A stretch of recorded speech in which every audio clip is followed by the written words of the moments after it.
I want to give my WNBA awards out. My prediction of who's going to win the awards. And I want to start with. I have to start with two actually, because these two are synonymous with each other. That is the Coach of the Year and Most Improved Player of the Year. Quiet as kept. The NBA takes a lot of their rules that we see now. They tested out in the WNBA first. And they allowed the WNBA to perfect it before they okay, are we going to do this or not? How does it look or not? On top of that, 9 times out of 10, the WNBA does it much better than the men's side when we just talk about the rules. When we talk about the all-star formatting, a lot of what you see in the NBA, even though it's all over the place, but the women have tried it.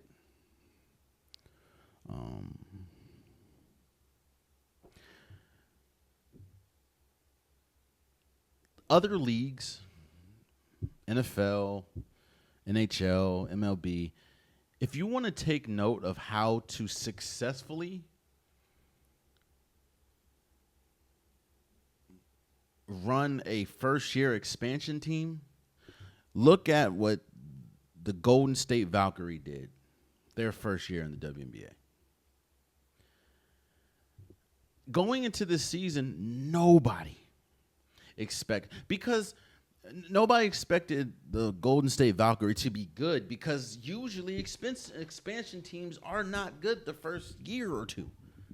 I think it was 2 or 3 years before is it Vegas Golden Knights? Before they were really good, but still, remember the Utah. Utah wasn't that good the first year. We talk about NHL. Remember the Orlando Magic when they became a team? Horrid. Usually expansion teams do not work.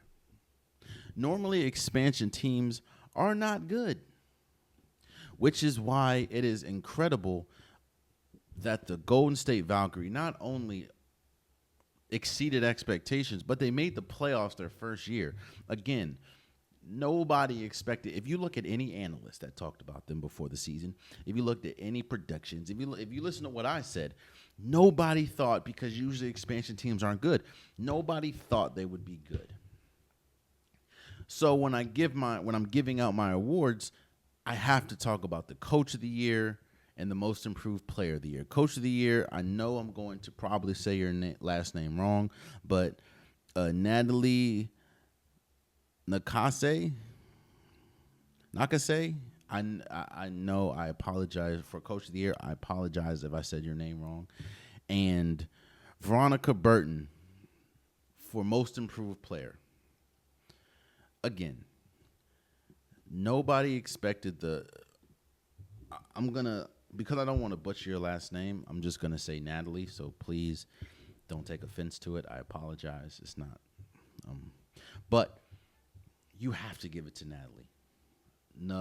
Nakase, I think that's how you say her name. I could be wrong. I'm probably wrong. But you take an expansion team, first year, and make the playoffs. Now, I know there's less games in the W. There's less teams, but still. There are teams that are more established that didn't even make it. So that's why Natalie Nakase, I think, that's why she is my Coach of the Year. And Veronica Burton, let me just give you a number. Last year, she played 31 games. She only started one of those games.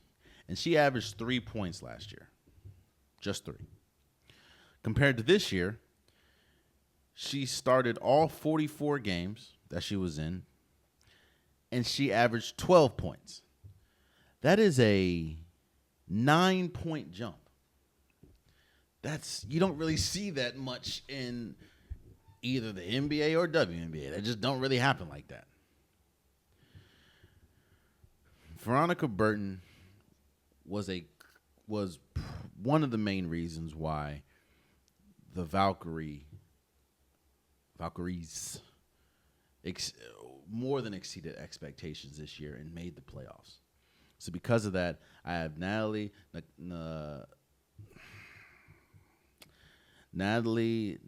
Nakase.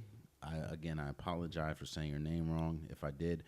And Veronica Burton, both as Coach of the Year and Most Improved Player of the Year. Let me go with Sixth Woman of the Year. And I think this is one of the easier ones to determine. I don't think there was a person coming off the bench more impactful than Naz Hillman for the Atlanta Dream. Mind you, Ryan Howard missed a good amount of time. In fact, a lot of their best players missed a good amount of time outside of Naz Hillman. And I know when you look at the numbers, they're not eye-popping. You know, pretty much if you round up 9 points a game, 4 assists. But she was very important for them making the playoffs this year. A lot of their top players were out, and she was still able to back up someone like Alicia Gray, or like I said, Ryan Howard. I don't think there was a more impactful bench player than Naz Hillman, and she is a big reason why, again, Atlanta made the playoffs. So her shooting was a lot better.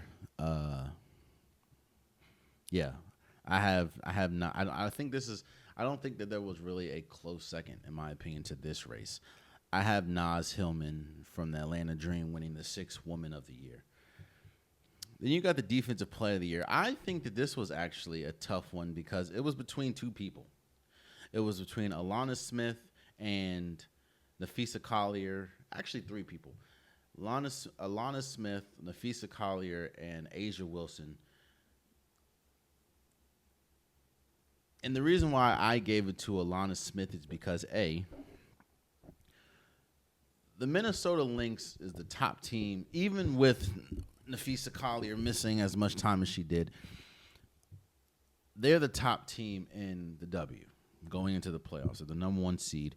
On top of that,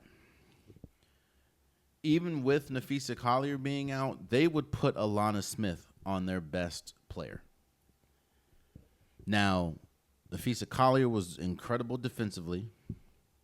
When she was playing, she's an MVP conversation. I'll give my MVP in a second. But when you have a player as great as Nafisa Collier and you're still putting Alana Smith on their best offensive player, and you have the top team in the W, I'm going to give it to Alana Smith. I would love to give it to Asia Wilson, but we'll talk about that in a second.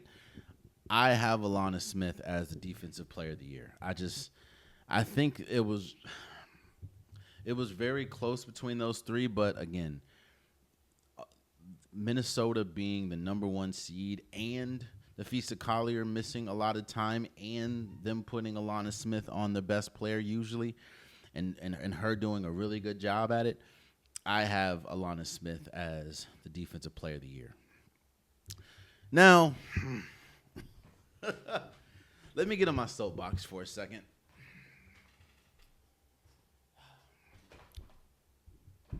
I am not hating.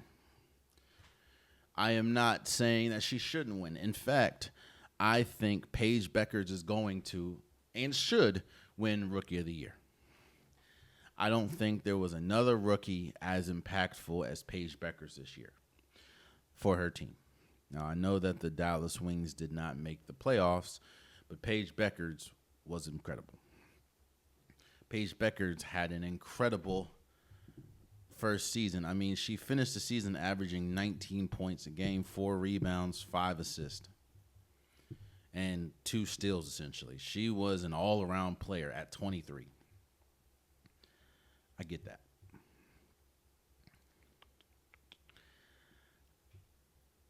And this is me just not, and honestly, it's not just my fandom for the Mystics, but I don't think I don't think Paige Becker should win unanimously. I think she should win, but I think Sonia Citron should get some votes. I think Kiki should get some votes. Both breaking franchise records. I think Kiki had the most double doubles by a rookie in franchise history, and I know Sonia Citron, she scored the most points by a rookie in Mystics history. Especially them, all of them being a all-star. I know Paige Beckers is going to win Rookie of the Year, and I think she deserves Rookie of the Year. I just hope that, Sonia Citron, and Kiki get some votes. Also, I know people don't like Caitlin Clark. Cool. However you feel about Caitlin Clark is your business. I'm not here to change your mind. But let's slow down. Because I don't know how many times I'm hearing people say, yo, Paige Beckers is who we thought Caitlin Clark, or is who people are propping Caitlin Clark to be. Like, Paige Beckers is a much better WNBA player than Caitlin Clark. Paige Beckers is going to be a better player than Caitlin Clark ever was. Wait, what? Look, I love Paige Beckers. I think she's going to win Rookie of the Year. I think she is an incredible player. She has a national championship at UConn. I think she's great.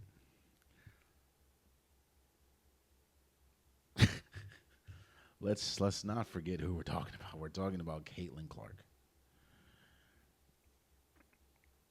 You know what I'm saying?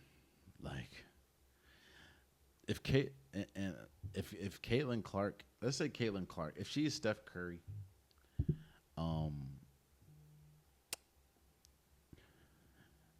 Paige Beckers is Trae Young. Still good, but come on now. Let's not disrespect either one of them players. Come on. And then you got my MVP. To me, this was the hardest because a lot of things factored into why one person won compared to why another person didn't.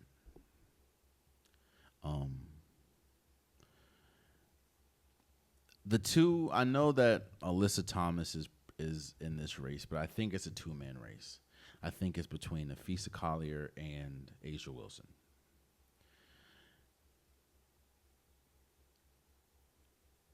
A'ja Wilson had an A'ja Wilson season. A'ja Wilson had a typical A'ja Wilson season.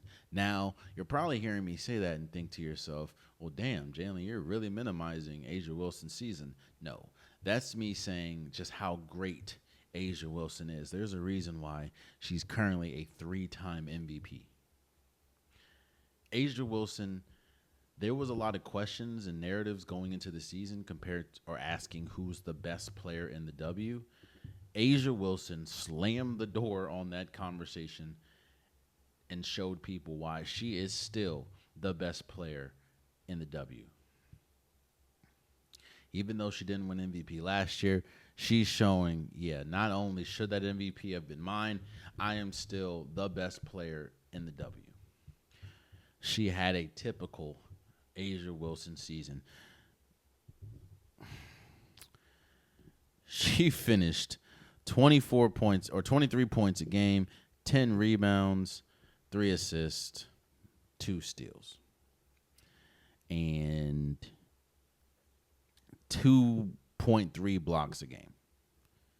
She also finished shooting 51, 42, and 86. So 51, 42, 86 splits. While taking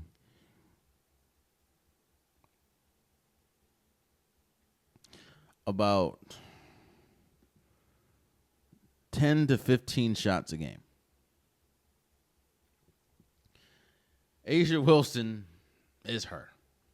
A'ja Wilson is by far the best player in the W. Now, you have Nafisa Collier, who is and was not that far off from A'ja Wilson. She finished with 23 points a game, 7 rebounds, 3 assists, and if you round up, 2 blocks and 2 steals. And Nafisa Collier became the second player ever in WNBA history to finish the season on 50, 40, 90. Now, for people that don't remember, that is 50% from the field, 30% from the free throw, and 90% from the field or from the free throw line. There's not too many NBA players that's currently playing that has done that. I think there's only 3, maybe 4. There's a couple. But the noticeable ones I remember is Malcolm Brogdon did it. Steph Curry did it. Kyrie Irving did it. And Kevin Durant did it. I'm sure I'm missing somebody, but that is a very rare feat. And in the W, only one other player has done it, and that is Elena Delle Donne. Nafisa Collier had a season to remember.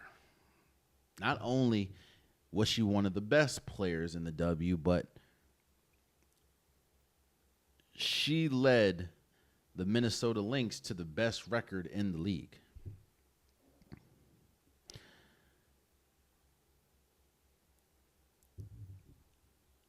But the reason why the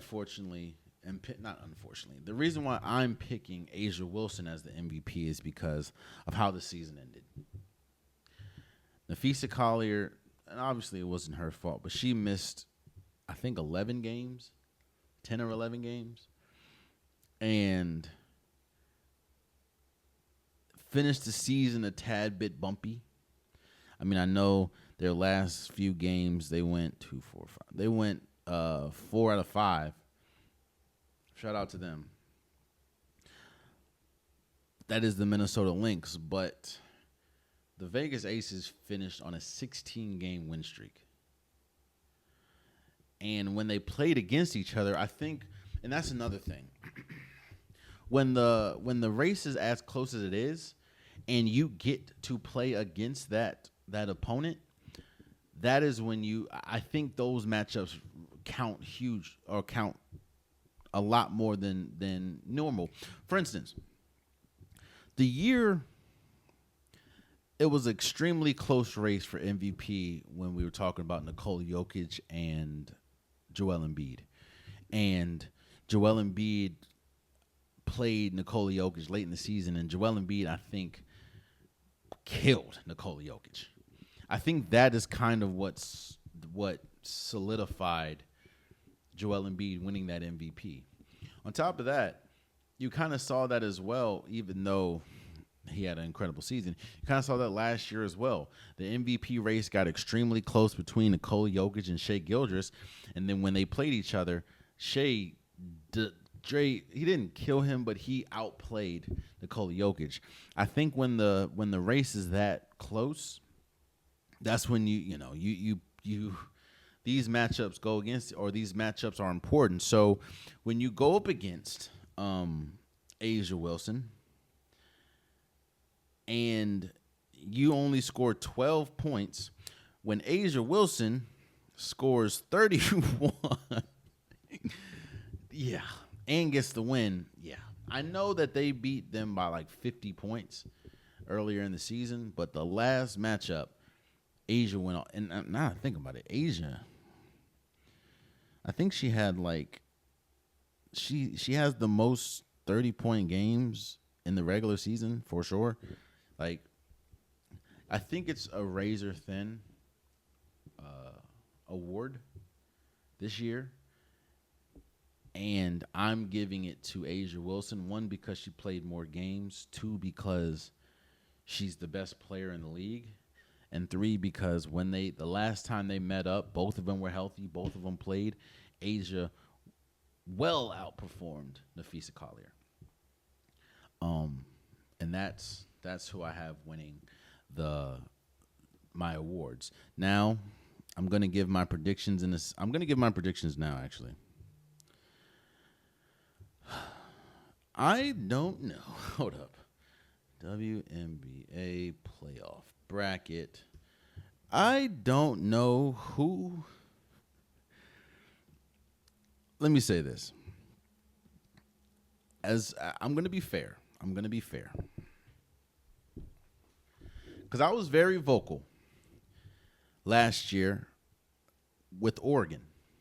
And I said, how the hell did Oregon not get a fair shake at all when we talk about the college football playoffs? Now, I know that this is a completely different sport. Cool.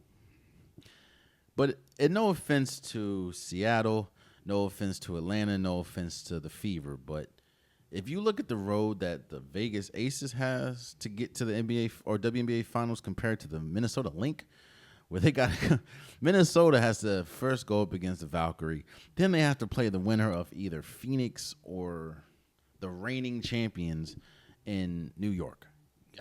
That's tough. So I'm gonna still say, however, that the Minnesota Lynx are going to square off against the Vegas Aces in the finals. And the way that the Vegas Aces are playing right now, going into the playoffs, the momentum that they have, I have Vegas winning the championship.